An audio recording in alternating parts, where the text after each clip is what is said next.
Il faut savoir que c'est une campagne qui vise à rendre à la lutte collective, à rétablir en tout cas sa dimension collective en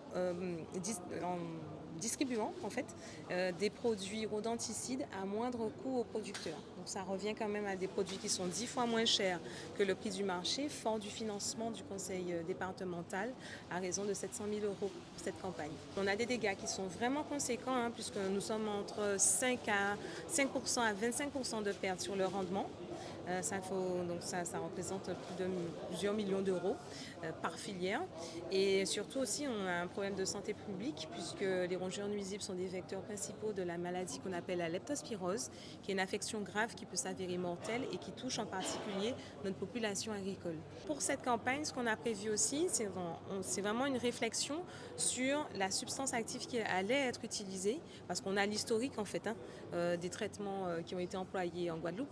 Et votre question est très pertinente parce qu'il s'est agi en fait d'utiliser une substance pour lesquelles on pressentait quand même qu'on n'aurait pas de phénomène de résistance.